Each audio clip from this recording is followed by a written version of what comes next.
I couldn't believe what I was seeing. Simone, who I'd been with for 5 years, was topless and bouncing on one of the guys' laps in the jacuzzi downstairs. It was very clear to me from the expression on her face and the expression on the guy's face that they were actually having sex. What the fuck? Angry, I took out my phone and took a short video. I thought about changing into swimming trunks, but decided against it. I sat down on a chair in the room and thought, no wonder she didn't want me to go to this party with her. She had been working as a secretary at S&G Funds, a hedge fund company, for about a year or so, and she seemed really happy. Now I know why.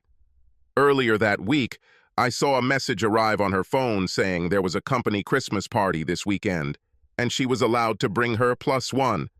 When I told her about this, she tried to talk me out of going. "Carl, you will still be bored," she said. "I don't understand this," I said. "Why don't you want me to go with you?" I asked. "Are you ashamed to appear with me in public?" "Of course not, stupid," she said. "They're just financial gurus. There will probably be a lot of boring talk about money and stuff. You'll just get bored." Her company had a habit of holding such parties about once a month, and they were always for staff only. Most of the time, Simone was gone until late at night, and sometimes even until late the next day. I never made a fuss about it, but now I had a better idea of what was actually going on at these events. "I see," I told her. "Well, maybe I'd still like to spend the evening with you." "Have it your way," she said. "If you're going to go, you better clean your tuxedo. But trust me, you probably won't have much fun." On the day of the party, she suggested that I take a pair of swim trunks with me. Swimming trunks? For a Christmas party? Damn, it's December and it's cold outside. "Swimming trunks?" I asked her. "It's awfully cold outside for swimming trunks, don't you think?" "No," she said. "Usually after the main party we end up at my boss's penthouse, and he has a very nice hot tub." "I see," I told her. "So you do this often?" "Yes, almost every time," she said. "Now promise me you'll be on your best behavior tonight, okay?" "I'm always like this," I told her. It didn't sound too good. Why did she have to tell me this? "Why are you telling me this?" "Oh, it's just that these parties can get pretty wild sometimes," she said.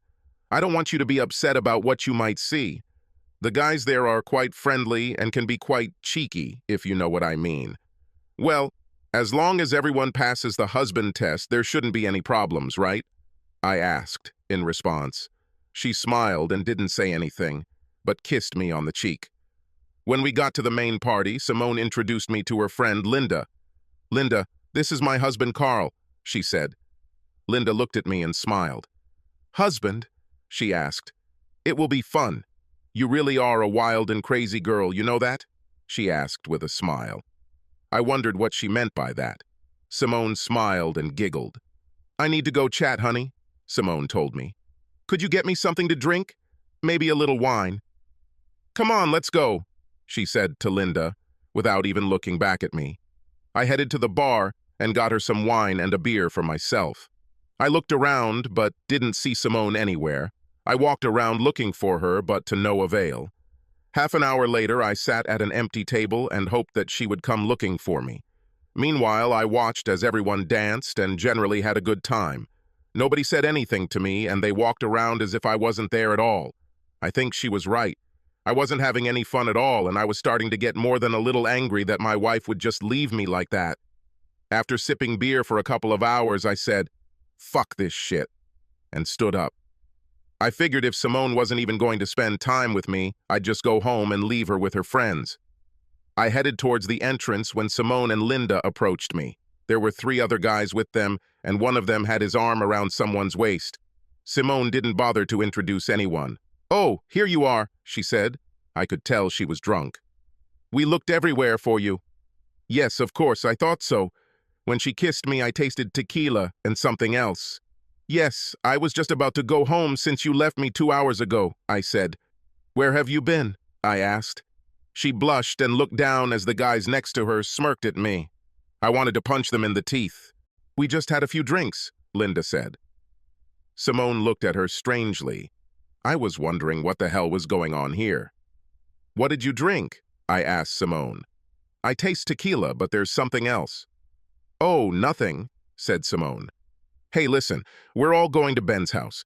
He warms up in a hot bath. Are you ready? Probably, I said. Am I going to spend some time with you, or are you planning on leaving me again tonight? Don't be stupid, she said. You'll see me later. I'll go with Linda and the guys if you don't mind. Why don't you come with me?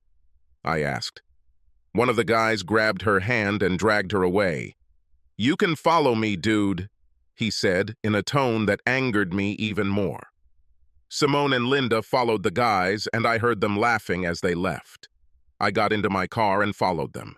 When we arrived, I saw that Simone had already changed into her bikini. What the hell is going on here?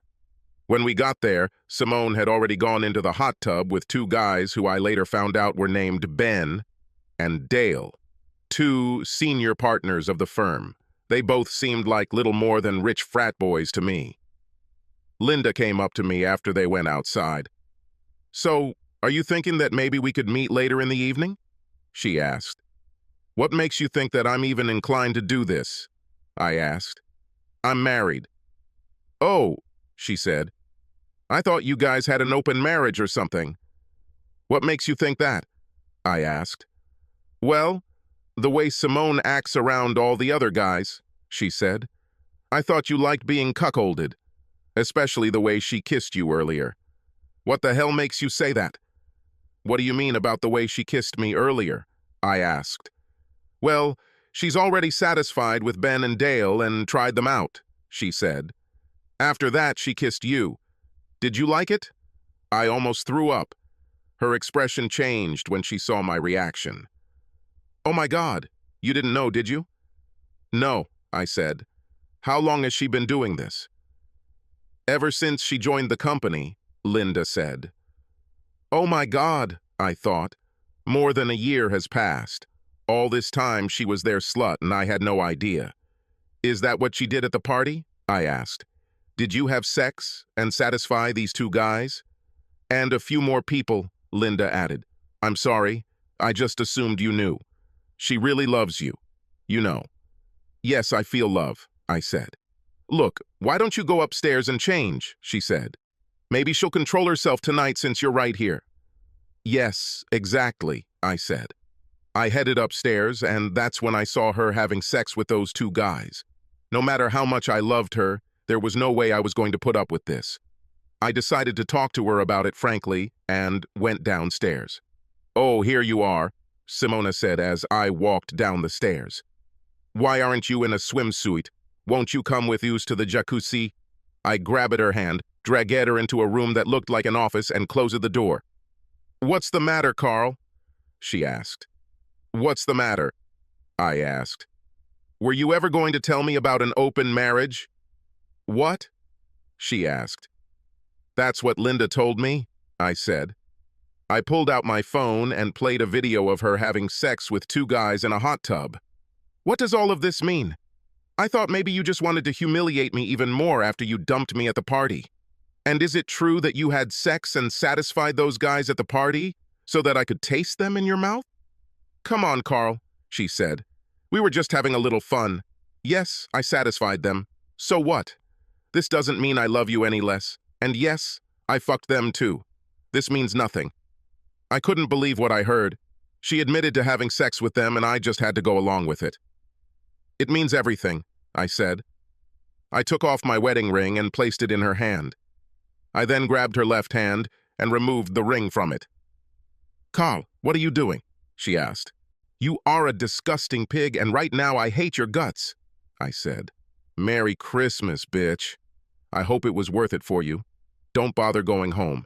I'm meeting with a lawyer on Monday about the divorce. You can't talk like that, she exclaimed. I love you. I don't want a divorce. I don't care what you want anymore, I said. I know the truth. I know why you didn't want me to go with you. I won't be your cuckold. Goodbye, Simone. I turned and left. One of the guys, I don't know who exactly, called out to me. Hey, bro, are you leaving already? He asked. You know, you have a great wife. I'm glad you like her, I said. From now on, she is all yours. I left the penthouse, went downstairs to my car, and drove home. Simone started calling and texting me after I left, but I ignored her calls. When I got home, I deleted her messages and blocked her number. I changed out of my tuxedo, grabbed some garbage bags, and started throwing her clothes and other things into them. I put them in her car and took her out of the garage. I removed the garage door opener and changed the code so she couldn't get back inside. By then, it was about 2:30 a.m., and I was dead tired. I fell onto the bed and fell asleep instantly. The next morning, I woke up to our home phone ringing. I picked it up without thinking. "Yes," I said when I answered. "Carl, it's me," said Simone. "Please take me." "Fuck you, bitch," I said. "You're not my problem anymore." "Carl, please, we need to talk," she begged. "No, we won't do that. If you have anything to say, you can say it through my lawyer. You really need to come and pick up your car from my parking lot." "I already packed all your stuff in it," I told her before hanging up. She called back immediately, but I turned off my home phone. I had no desire to ever see her face or hear her voice again. I fell back on the bed and fell asleep, and when I got up, I turned on the phone again. That day, after I was finally awake enough to think coherently, I looked and saw that her car was gone. Fine. Maybe it finally dawned on her. I started searching online for a divorce lawyer and read everything I could find about divorce laws in our state. It was a public property state, but we didn't own any real estate, so that wouldn't be a problem. We didn't have children, so there would be no child support. She made the same amount, if not a little more, than me, so I don't think there will be any child support. I also discovered that while most divorces in this state are no-fault divorces, there is a provision for filing a claim on the grounds of adultery, cruelty, or abuse. This would have made the divorce more expensive and would have taken longer to resolve, but I didn't care. After looking, I noted the number of a certain Jenny Hawkins, a lawyer, and decided to call her on Monday. While I was taking my notes, my cell phone rang. I looked but didn't recognize the number. I thought Simone might have used someone else's phone to call me, but it could be anyone, so I decided to answer it. "Carl?" asked a female voice. "It's me," I said. "Carl, this is Linda," the woman said. "I just wanted to let you know that Simone will be staying with me for a few days. Are you really going to get a divorce?" "Yes, that's true," I said. "Carl, it's broken to pieces," Linda said. "She's in her room, crying her eyes out. I'm afraid she'll have a nervous breakdown." "I don't care," I said. "She brought this on herself." "Do you really have no feelings for her at all?" Linda asked. "Yes, right now they can be described as hatred and disgust," I said. "She bullied me for a year or more, and she had the nerve to humiliate me in public. It's all over between us." "But she loves you?" Linda said. "That's what she says," I said. "Tell me, what did she do after I left? How long did you two stay in the penthouse? Did she have sex with Ben and Dale again?" "She was upset," Linda said. "We were all like that." "You don't answer my questions," I said. "Okay," she said. "Yes, we all had sex last night after you left, but only to help someone feel better. You could have had a good time too if only you had stayed."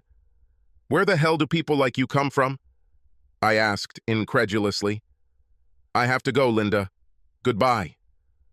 I ended the conversation, and that's when I noticed 2 text messages from numbers I didn't recognize. The messages arrived early this morning after I went to bed. I opened them and noticed that they had videos attached to them. "Missed such a damn party, bro," one message read. I played the video and saw 3 men in the penthouse fucking Simone at the same time. I recognized Ben and Dale, but didn't recognize the third one. Linda stood next to them, naked, watching what was happening. A man I didn't recognize looked into the camera and spoke. "What a wife you have, bro," he said with a nasty grin. "It's a pity that you weren't here." They all laughed when he said that. Even Simone laughed. "Yes, that's what I thought. So much for all the love you have for me." The second video was much the same, except it ended with Ben smearing his seed all over my wedding ring while Simone held it in her open palm. My hatred for her only grew exponentially.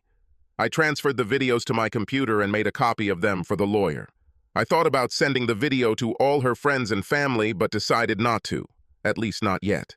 The information I received from Jenny's website indicated that I needed to be very careful in how I responded to her actions. Any negative reaction on my part could easily ruin my case, her website warned. Okay, I decided to hold off for now. I didn't hear anything from Simone or Linda that day or the next, which was a good thing from my point of view. I spent the rest of the weekend banishing Simone's presence from the apartment. On Monday, I called my boss, explained the situation, and took a few days off. I knew I would be virtually useless, and my boss knew it. He had been through a divorce from an unfaithful wife, so he understood how I felt. I called Jenny's office and made an appointment for that afternoon. On the way to the appointment, I stopped at the bank and did everything I could to get her out of our joint account. I paid off her joint credit card and then canceled it. I withdrew half of everything and opened a new account in my name only. Jenny explained the divorce laws in our state and asked if I would like to file an alienation of affection lawsuit against her boss. She explained that it might not go very far, but there was always a chance given the evidence I had. I told her to do what she thought was best. "Where would you like them to be notified?" she asked me. "In their office," I said. I wanted them to experience some of the same public humiliation that they had subjected me to. She nodded her head and made notes. When we finished, I paid the advance and headed home. On the way, Linda called me. "Hello?" I said when I picked up the phone. "Carl, could you meet me and Simone somewhere this afternoon?" she asked. "Not really," I said. "I just finished meeting with my lawyer, and she advised me to stay away from her. If she has something to say, she can do it through my lawyer. Do you need her contact information?" "Wait," she said. I could tell she had one hand over the phone, and I could hear her talking to someone, but the voices were muffled. A few moments later, it turned on again. "I think that's enough," she said quietly. After I gave her Jenny's contact information, she tried to advocate for Simone one last time. "She really loves you, Carl, and she is ready to make amends to you. Can't you please find the strength to forgive her?" "Well, she has a damn funny way of showing her affection," I said. "And how exactly is she going to make amends to me? Can she turn back time a year? I don't think so. The answer is no. I will never forgive her for what she did." "Okay, if that's what you want," she said. "I'll give this to her, but you know that someday you will have to talk to her." "Not if I don't have to," I said. "What is done. Tell her that she can expect to receive the documents soon." I ended the call and drove the rest of the way home, stopping only to buy a 12-pack of beer and a couple packs of cigarettes. I quit smoking when we first got married, but I felt like I needed to do something to stop myself from punching holes in my walls. Shortly after I got home, the house phone rang. I answered, wondering who was calling now. "Hello?" I said. "Mr. Jacobs, this is Ben Carlson, your wife's employer," said a young male voice. I recognized the voice from the party. He seemed to adopt a more professional tone now that he was back at his desk. "I know who you are, Ben," I said. "What do you want?" "Look, I know you're upset about what happened on Friday, and I want you to know that we all thought you were okay with your wife's actions at the company meetings," he said. "So you knew all this time that she was married?" I asked. "Yes," he said. "But to be fair, she told us that you guys had an open marriage and that you were fine with what she was doing." "And you never bothered to ask me about it?" I asked. "I didn't think I should have done it," he said. "What about the videos you guys sent me on Friday night?" I asked. "What was wrong with that?" "The videos were her idea," he said. "Look, I'm really sorry about all of this. Is there anything I can do to make it up to you?" "Yes," I said. "You can let me kick you in the groin the middle of next week, after you testify against her in court." "Oh, and I'm going to sue you for alienation of affection. If you really want to make amends, you will accept my terms without any objection. Anything else?" "Are you really suing us?" he asked. "Yes," I said. "Especially since you've been violating your own moral standards for the past year by destroying my marriage." "Look, man, it was all just for fun," he said. We didn't mean to ruin your marriage." "Well, what the hell do you think was going to happen?" I asked. "Did you really think that I would just sit back and applaud you for screwing my wife and using her? I think you've read too many stories on the internet." "Listen, man, we can handle this," Ben pleaded. "Such a lawsuit could ruin us." "Not my problem, asshole," I said. "You shouldn't have turned my wife into your whore. Goodbye." I hung up the phone and grabbed a beer and then headed out to the balcony to smoke. I didn't hear anything from the traders until Wednesday, when they were notified at Simone's office. "I don't believe you actually did it," Linda said. "You didn't even give her a chance to explain." "Do you have any idea how humiliated she is right now?" "I really don't give a damn," I said. "She didn't care that she was humiliating me with her cheating, so I just doesn't matter. Goodbye, Linda. Don't call here again," I added, throwing down the phone. God, it felt so good. A few moments later, I received another call. I recognized the number. He was from Ben's office. "What?" I shouted, answering. "You bastard," he hissed. "I'm gonna kick your ass. How dare you sue me?" "Simone wanted to fuck us all, you stupid shit. Maybe you should have taken better care of her." "Bring this to court, asshole," I said. "How dare you ruin my life? Now I'm gonna ruin yours." I hung up and called Jenny to tell her about Ben's threat. "Okay," she said. "Today I will file a motion for a temporary restraining order against Simone, as well as her accomplices. I will make sure you receive a copy of the order. Remember what I said, don't do anything stupid." "What if he comes to me?" I asked. "Make sure you have witnesses and don't provoke anything," she said. I understood what she meant. Later that day, there was a knock on the door. True to her word, Jenny applied, and the courier just delivered my copy. I decided to play it safe and bought a small motion-activated camera to film my living room. I also had a good bat next to the front door, just in case. I decided that if Ben or his associates were going to carry out their threats, I needed to have something as proof, and I needed some kind of defense. The situation remained relatively calm until the end of the week. Luckily, I didn't hear anything from Linda, Simone, or her boyfriends. That is, until Saturday evening. I was sitting on my balcony with a beer and a cigarette in my hands when I heard the doorbell ring. This was followed by a knock. I put out the cigarette, walked into the front room, and looked out the door peephole. Sure enough, it was Ben, and I could see someone next to him. The knocking continued. "Open up, Jacobs," he shouted. "I hear you there inside. Open up so I can kick your fucking ass. You're violating a restraining order." "I'm calling the police right now, Ben," I said, dialing 911 on my phone. "You won't dare," he shouted. "Open it now, damn it," he yelled. "Take your medicine like a man, you little weakling." When the 911 operator got in touch, I told them what was happening at my door. "We received a couple of calls in the area and have already sent a couple of patrol cars to your location," the operator said. "In the meantime, don't open the door until the officers arrive." "Thank you," I said, before ending the conversation. The knocking continued, and I began to wonder if he was going to break down the door. I gripped the bat tighter and waited. "Damn it, open it before I break down the damn door," he yelled, pounding on the door. I heard some noise and looked through the peephole.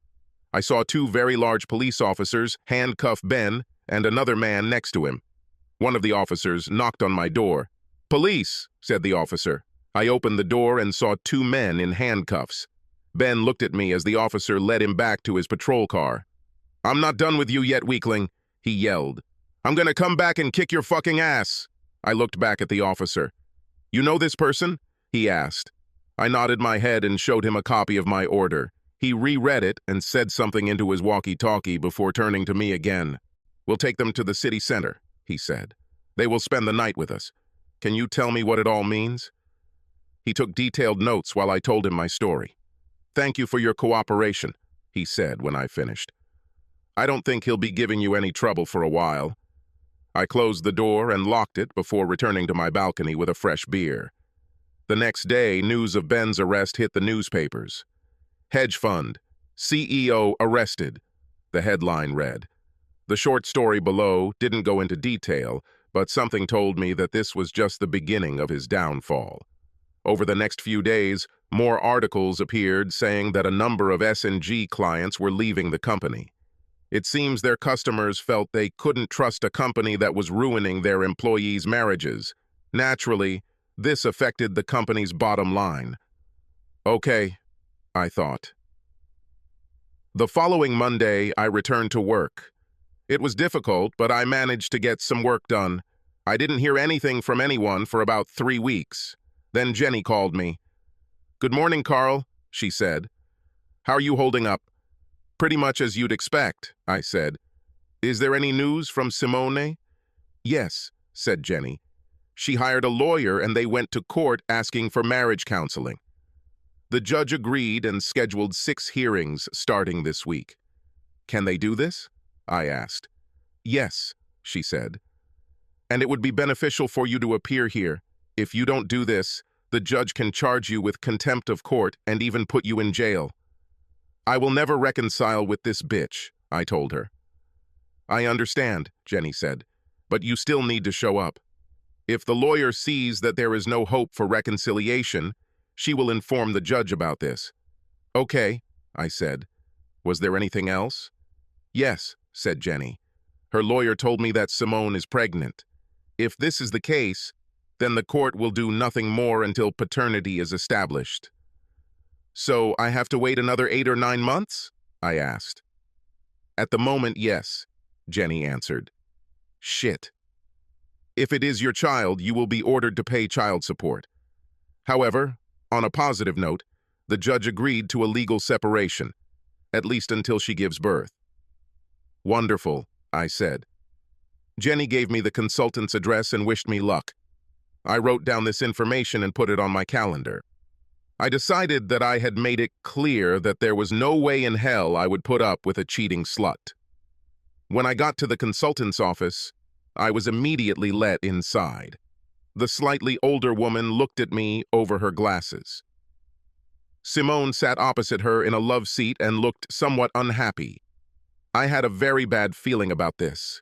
The consultant introduced herself as Dr. Abigail Farnsworth and indicated that I should sit next to the slut on the sofa.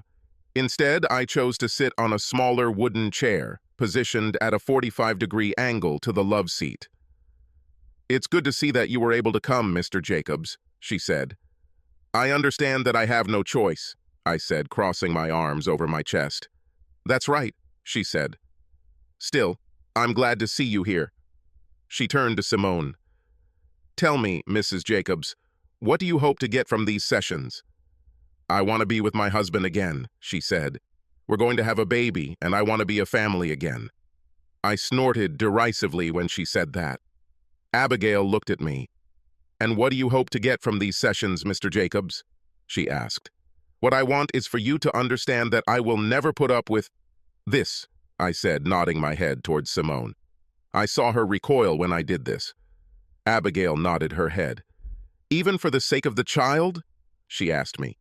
"Honestly, I don't think this is my child," I said. "If by some miracle this happens, I will pay child support and do everything in my power to become his father. But I will never reconcile with her. Period. End of sentence." "Even for the sake of the child?" she asked. I took out my phone and showed the videos they sent me. I showed them to Abigail. She was clearly disgusted by what she saw. When the video ended, I put my phone back in my pocket. "I see you're married, doctor," I said. "Tell me, if it were your husband in these videos and not her, would you want to make peace? What if you found out that he did this to you for over a year and actually did it in front of you? Would you make peace then?" "It's not about me," she said. "This concerns you two, and now you have something to think about." "You're wrong, doctor," I said. "She has a small child to think about. I don't believe her child is mine. In fact, I'd be willing to bet on it. However, I would like to get some answers from her." Abigail thought for a moment, then nodded her head and looked at Simone. "I think he's entitled to some answers, don't he?" she asked Simone. She lowered her eyes in embarrassment and her face burned with embarrassment. She finally looked up at me before answering. I think so," she said. Abigail looked at me before speaking.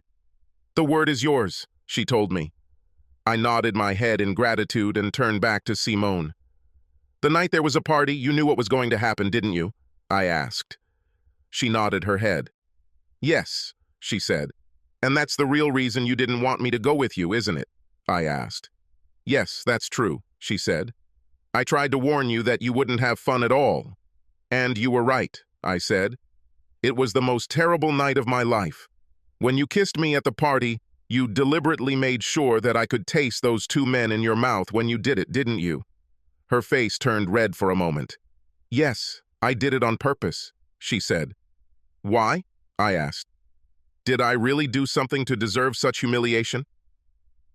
You didn't do anything, she said. We just thought it would be vicious and exciting. So you were all planning to humiliate me, right? I asked. And you intended to humiliate me even more at Ben's house, didn't you? Yes, and yes again, she said embarrassedly. How long have you been having sex with these guys? I asked. Pretty much from the time I joined SNG, she said. Once again, why? I asked. She shrugged. Because I liked it, she said. It was fun. It was mischievous and exciting. They made me feel sexy. How many times have you given me a few casual seconds or kissed me afterwards? I asked. I don't know, she said. Some. Hearing this, I felt like I almost vomited, but I managed to control myself. How many men have you had sex with since you started working there? Not counting me, I said. I don't know, she said. Maybe 4 or 5. Dozen. 4 or 5 dozen? I asked in shock. Have you had sex with 48, 60 other men in the last year? My God, woman, are you completely crazy? Haven't you heard about sexually transmitted diseases? Were you trying to kill me with something? Do you even know who the father of this child is? Not 100%, she said. But you expect me to collect the money and pay for it, don't you? I asked. You are a true master of your craft, you know that? But I love you, she said quietly. Well, I don't love you, I said, and my anger grew. No more. In fact, right now I hate your guts and hope you rot and die of fucking AIDS. They both looked at me in shock. Simone looked like she was about to cry, but I didn't care. In fact, I wanted to hurt her even more with my words and started to say something else, but Abigail stopped me. That's enough, Mr. Jacobs, she said. You expressed your point of view. I see you are determined to throw away 5 good years of marriage. I didn't throw anything away, I said. She did just that the first time she cheated on me with another man. And these were not the best 5 years. Maybe 4. Last year she wasn't really my wife. You heard her. Over the past year she has slept with 48, 60 men. She doesn't even know who the father of her child is. No, I will never, ever come to terms with this. Okay, I think we've heard enough for today, Abigail said. I want to conduct a session with each of you individually, and then we will continue. We made an appointment for next week and left. I heard Simone call out to me as we reached the parking lot, but I ignored her and walked to my car. When I drove out, I saw that she was leaning over the steering wheel, sobbing. Okay, I thought. Let her feel a little pain for once. That evening, I received a call from a very angry Linda. I hope you're damn happy, she shouted. What do you mean? I asked in response. Simone is in the hospital, Linda said. She had a miscarriage. She told me what you said and how you treated her. So what do you want, sympathy? I just told the truth, which is a lot more than she did last year, I said. Didn't you hear what I said? Linda asked. Your wife is in the fucking hospital. Don't you care? Honestly, no, I told her.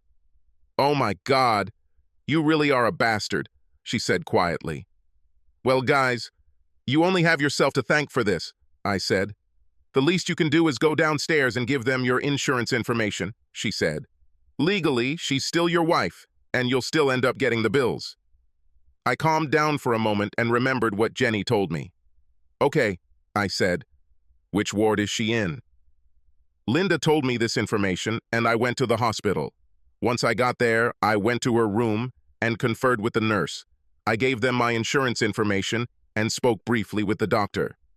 Any idea what caused this? I asked the doctor. He shook his head. Hard to say. There are a number of things that can happen during pregnancy, he said. How long has she been pregnant? I asked. I would say maybe 9 or 10 weeks, he said. This meant that it was entirely possible that the child could be mine. However, I will never know. However, it didn't matter. As far as I understood, her miscarriage only meant that the divorce could take place. How is she doing? I asked. She'll be fine, the doctor said. I want to keep an eye on her for a bit, but she should be able to come home in about a couple of hours. Thank you, I said before entering her room. She looked terrible lying in bed. She looked at me with tears in her eyes. Linda stood at the foot of her bed. Are you happy now? She spat at me. Shut the fuck up, bitch, I growled. Linda backed away from me before leaving the room. I looked at Simone. I think it's really over between us, isn't it? She asked. I nodded my head. Yes, that's true, I said. Do you really hate me as much as you said this morning? She asked. Right this second, no, I said. But I will never take you back. You have proven that I can never lose sight of you. Every time you went to the store, I would sit at home and wonder if you were having sex with the clerks at the checkout. Besides, I just can't get past your blatant disrespect. I do not understand this. All these years I've treated you like a queen. Did I do something that made you suddenly turn away from me? No, she said. You were the best husband and lover a girl could ever dream of. Obviously not, I said. Or you could tell those clowns to fuck off. It wasn't you, she said. It was me. They brought out the slut in me. They told me that every guy wants to see his wife fucked by other men. I guess I just bought their bullshit. I saw other girls doing this and thought, why should I miss out on all the fun? And that's all there was. Just fun. Yes, I said. It's all fun and games until the spouse finds out. I waited a few moments before continuing. Look, divorce will still happen no matter what you do. All you are doing is wasting your time and money. End this farce and move on, okay? We're done. I will never take you back. Okay, she said quietly, and tears streamed down her face. I'll tell my lawyer tomorrow. And don't ask if we can be friends, I said. I don't see that happening. Tears continued to roll down her face. I'm really sorry, she said quietly. I looked at her for a few moments. Yes, I said, leaving her room. Goodbye, Simone. As I was leaving, I heard her crying. Cool shit, I thought. Good riddance. A few days later, Jenny called me. True to her word, Simone dropped all her objections to the divorce. Abigail wrote a report saying that reconciliation was impossible. However, she included a suggestion that I take an anger management course. The judge agreed and made the same recommendation, although she did not formalize it as an order. About a month later, Jenny was able to receive compensation from the S&G funds, as well as from Ben and Dale. She handed me the biggest check I've ever seen in my life. This, of course, is minus my fee, she said. Of course, I answered. I cashed the check and moved on with my life as it was. S&G, or Sodom and Gomorrah, as I tend to think of them, closed its doors after about 6 months. It appears that its clients felt they could not trust the company with their money. I wonder why, I asked myself ironically. I never heard from Ben and Dale again after that day at the apartment. They both spent 30 days in county jail for their stunt and apparently didn't want to go back. Their reputation in the community was damaged, and they left for greener pastures on the West Coast.